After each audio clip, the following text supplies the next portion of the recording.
Safe was open when I came downstairs at 2 in the morning. I hadn't heard anything. I'm a light sleeper, always have been, even before my back started making every position uncomfortable. But that night I'd been lying awake anyway, the way you do when something sits wrong in your stomach and you can't name it yet. I came down for water. I saw the door to my study was open and the light inside was off, and I knew I'd left it closed. 38 years of marriage teaches you which details don't match. She was already back in bed by the time I stood in front of the safe. I didn't go up and ask her. I just stood there in the dark with my hand on the cold metal door and looked at what was inside. The papers were still there. The deed to the house, our wills, the insurance folders. But the envelope I kept in the back left corner, the one with $11,000 cash I'd been setting aside for 2 years for our anniversary trip to Portugal, that envelope was gone.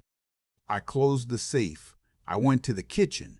I stood at the window for a long time and watched the backyard fill with early morning light, and I didn't drink the water I'd come down for. My name is not important. I'm 63 years old. I worked 31 years as a building contractor in the same county in western Pennsylvania where I was born, and I retired 2 years ago with a decent pension, a paid-off house, and a wife I thought I knew as well as I knew myself. Her name is Sylvia. She taught 3rd grade for 26 years. She makes the same grocery list every Sunday morning in the same green notepad she's been buying at the same drugstore since our kids were small. She is not a woman who surprises you, or so I believed. It started, if I had to pinpoint it, about 7 months before that morning. Looking back, I can see things I missed at the time, the way you only see the shape of something clearly after you've walked far enough away from it. Her brother's name is Kendall. He's 56, 3 years younger than Sylvia, and he has never in his adult life been what you would call stable. I don't say that with cruelty. Kendall is not a bad man.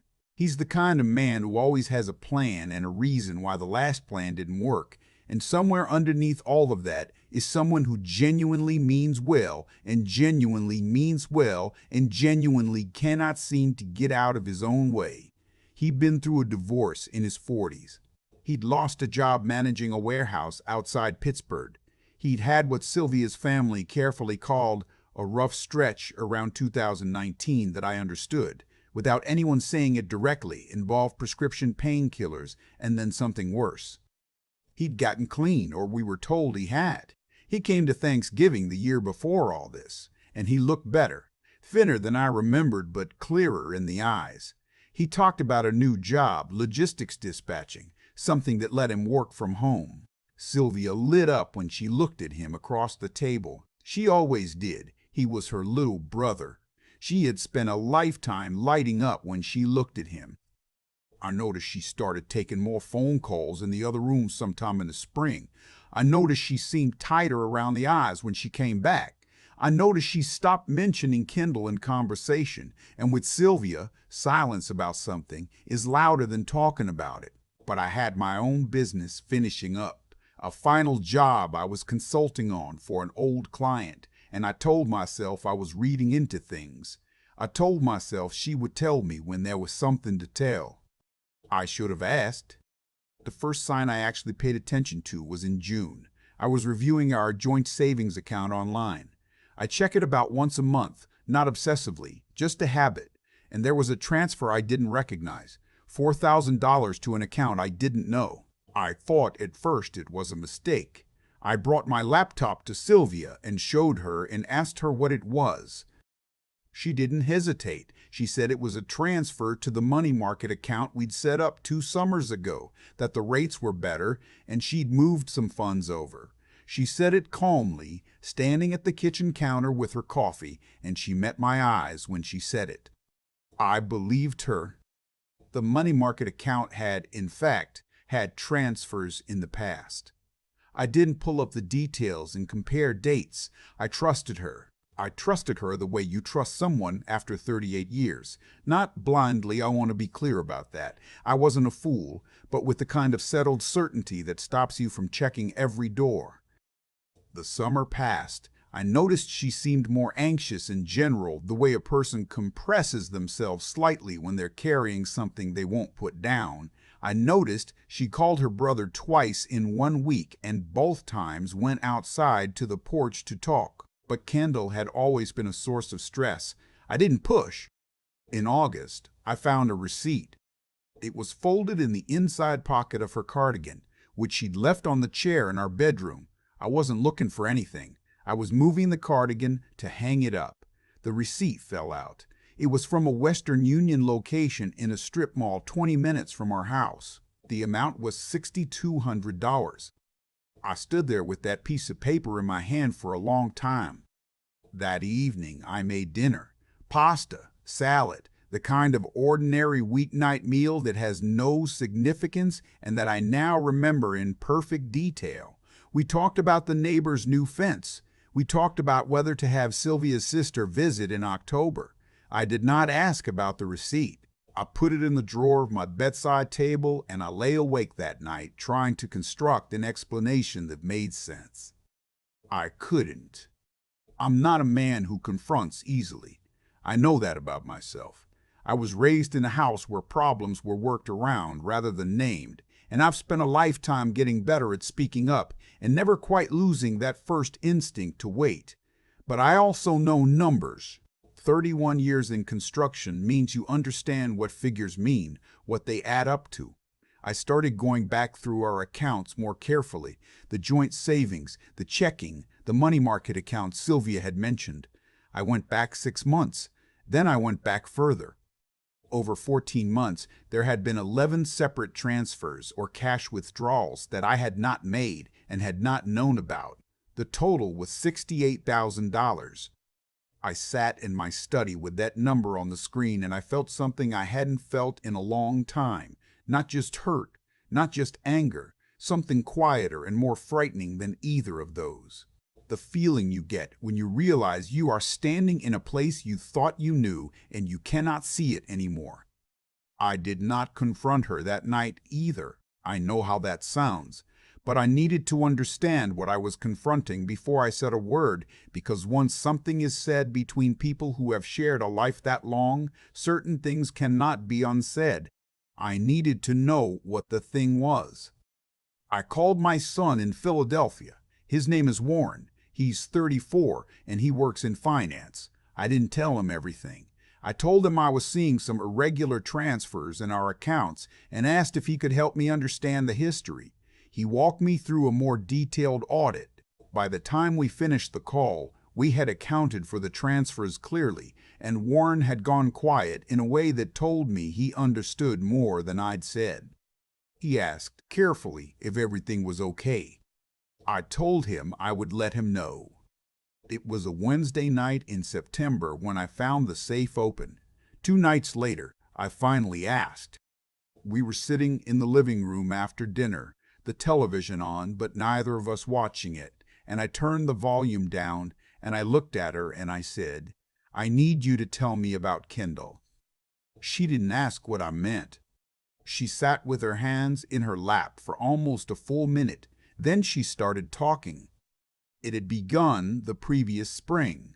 Kendall had relapsed, not on pills this time, or not only pills, but he had gotten involved with a man Sylvia described as a private lender, someone Kendall had found through a connection at whatever job he'd had that season. He'd borrowed money initially to cover rent, then more to pay back the first amount with interest, and the interest had compounded in the way that interest compounds when the lender is not a bank and the agreement is not in writing. By the time Sylvia found out, Kendall owed close to $50,000 to a man who had made it clear that he had ways of ensuring payment that did not involve a court. Kendall had called Sylvia from a gas station parking lot at 11 o'clock on a Tuesday night. He was crying. He said he was scared and that he hadn't known what else to do. He said he was sorry. He said he was clean again, had been for 6 weeks, was going to meetings, but that the debt was from before and it didn't care about his recovery. Sylvia told me she had asked him how much he needed, and he had told her, and she had said she would handle it. She had not asked me. I asked her why. She was quiet for a moment. Then she said, "Because I knew what you would say." And I have thought about those words many times in the months since, because she was right. I would have said no. I would have said Kendall needed to face the consequences of his own choices. I would have said that we had worked for that money and that giving it to a loan shark to cover a grown man's debt was not something I was willing to do. I would have said all of that, and I would have believed I was right, and I still believe I would have been right. And none of that changes what Sylvia believed she was facing, which was her brother being hurt, or worse, while she did nothing. I don't know how to hold both of those things at once. I'm still learning. She had paid the man in 3 installments, cash, through intermediaries she arranged through a lawyer her school friend knew, someone who apparently handled these situations with enough discretion that no names ended up in the wrong places. She had pulled from the savings account, from the money market account, from a small investment account she had in her name alone that I had not known the balance of. She had taken the $11,000 from the safe. The total she had spent on Kendall's behalf, when she finally said the number, was $68,000 and some amount she described as fees that she didn't itemize. Our retirement savings, our Portugal fund, 26 years of a teacher's pension deposits, and my contractor's careful setting aside, and 38 years of building something together, and $68,000 of it was gone, paid to a man whose last name she didn't know through a system of cash transfers designed to leave no trace. I got up and walked to the kitchen. I stood there for several minutes. I came back. I asked her if Kendall knew where the money came from. She said he knew she had helped him. She didn't think he understood the full amount. I asked if the man, the lender, was out of their lives. She said she believed so. I asked if Kendall was still clean. She said she hoped so. She said he was going to meetings, that he called her on Sundays now, that he sounded like himself. I asked her if she was going to tell me she was sorry.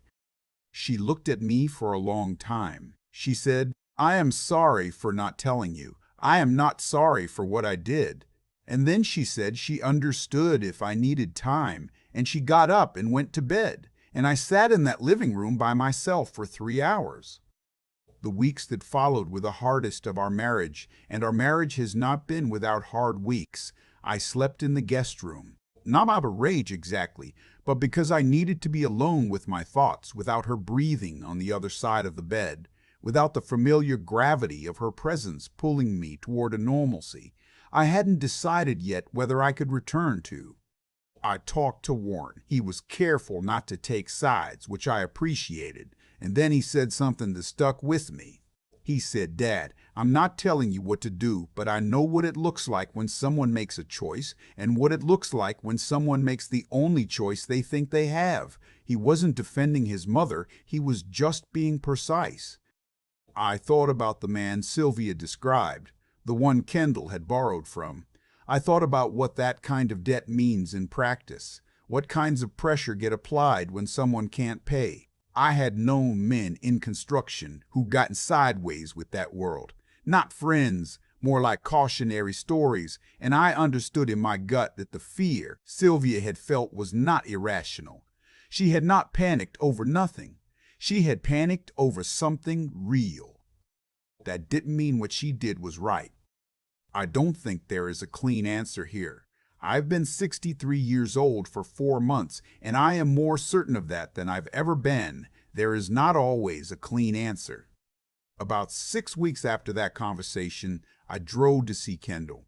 I didn't tell Sylvia I was going. I drove 3 hours to the town where he'd been living, a small place outside Youngstown, and I knocked on his apartment door at 11 in the morning. He looked surprised to see me. Then he looked afraid, the way people look when they know something is coming and they don't know what shape it will take. I told him I knew everything. I told him what his sister had done, the full amount. He went white. He sat down on his couch and he put his face in his hands. He said he had known she'd helped him. He had not known how much. He said her name twice, quietly, the way you say someone's name when words are doing something more than just identifying a person. I didn't comfort him. I sat in the chair across from him and I waited. When he looked up, I said, "She is your sister and she loves you and she paid $68,000 to keep you safe, and you need to understand what that means, not what it costs her, what it means." He nodded. His eyes were wet. I said, "I'm not here to be cruel to you, but I need you to hear this from someone who is not her, because she will minimize it and make it smaller for your sake, and it should not be smaller. It is the size it is." He said he was going to pay it back. He said he had a plan, payments. He was working more hours. I told him I hope so. I said I hope not because of the money, but because the kind of man who can look his sister in the face after this and not spend the rest of his life making it right is not a man I have any use for, and I would like to have use for him. That surprised him, I think. He looked at me differently after that. I drove home. It took 3 hours. I thought about a lot of things on that drive. Sylvia and I are still in the same house. We sleep in the same bed again. We make dinner. We talk about ordinary things. We go to our granddaughter's soccer games on Saturday mornings and sit next to each other in those low folding chairs with the coffee holders on the side. From the outside, I imagine we look like what we are, two old people who have been together long enough that the separateness between them has softened into something more like a single way of moving through the world. But things have changed. I won't pretend they haven't. I manage our finances now in a way I didn't before, not out of punishment, or not only out of punishment, out of necessity, the way you make changes after something breaks to make sure it holds weight again. We have a financial advisor we see every quarter, something we talked about doing for years and never gotten around to. We've rebuilt about $14,000 in savings. It will take years to get back to where we were. We may not get all the way back. Portugal at this point feels like a different kind of dream. Sylvia talks to a therapist now, which she resisted for a long time and which I think is helping. There's the support group for families of people with addiction, and she's been twice. I don't know if she'll keep going. I hope she will. Kindle sends a check every month. They're not large checks. I don't know if he'll send them forever, but so far he has. And so far he calls Sylvia on Sundays, and so far he says he is clean. And I have chosen, for now, to take that at face value, because the alternative is to spend what's left of my energy being angry at a man who is trying to be better, and I don't have that kind of energy to spare. What I have learned at 63, living in the same house where my children grew up, sitting in the same chair I've sat in for 20 years, is this. The people we love will sometimes make decisions about us without us. Not against us, exactly, but without us. And the question is never really whether that was acceptable. It wasn't, not fully, but whether the life you've built together is large enough to hold the truth of who they actually are, which is someone who will sometimes do exactly that. I don't have a clean ending to offer. I don't think real things have clean endings. Sylvia made coffee this morning and brought me a cup without asking, the way she has done 10,000 mornings, and I said thank you. And she sat down at the kitchen table and opened her book, and I looked at her for a moment from across the room. This woman I have known for 38 years, who kept a secret that cost us $68,000, and who did it because she could not watch her brother drown. And what I felt was not simple. It was not simple, and it was not clean, and it was still, in some way, I don't quite have words for, ours. I've been sitting with this for a long time now, and what I keep coming back to is not the money. The money is real, and losing $68,000 at 63 years old is not a small thing. I'm not going to pretend otherwise. But the money is not actually what this was about. What it was about is what we owe each other and how we decide. Sylvia made a choice without me. That choice came from somewhere real, from love, from fear, from a lifetime of being the person in her family who holds things together when they start to fall apart. I understand all of that. I understood it even in the worst weeks, even when I was sleeping down the hall and couldn't look at her without feeling something cold move through my chest. Understanding why someone does a thing doesn't mean the thing didn't happen, but it matters. It is part of what you're actually dealing with when you decide what comes next. What I've learned, not from books, not from anyone telling me, but from living through it, is that the people who get through hard things are not the ones who never face them. They're the ones who are honest enough to look at what actually happened, clear-eyed enough to understand why, and stubborn enough to keep going anyway. Sylvia had the first quality in abundance. She knew exactly what she was doing when she made those transfers. She was not confused. She made a moral judgment under pressure and she acted on it, and she kept it from me because she believed she had to. I can respect the clarity of that even when I think she was wrong. What I had to find in myself was the second and third parts, the clear-sightedness to see that my wife of 38 years is a whole person, not just the version of her that kept that secret, and the will to stay in the room with her after the room had changed. That last part is harder than people say. Staying is not a passive thing. Staying when you have real reason to leave is one of the most active decisions a person makes.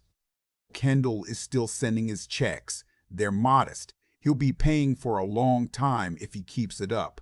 And I genuinely don't know if he will. What I know is that right now, today, he is trying. That matters to me, not because it fixes anything, but because the trying is the only thing that can.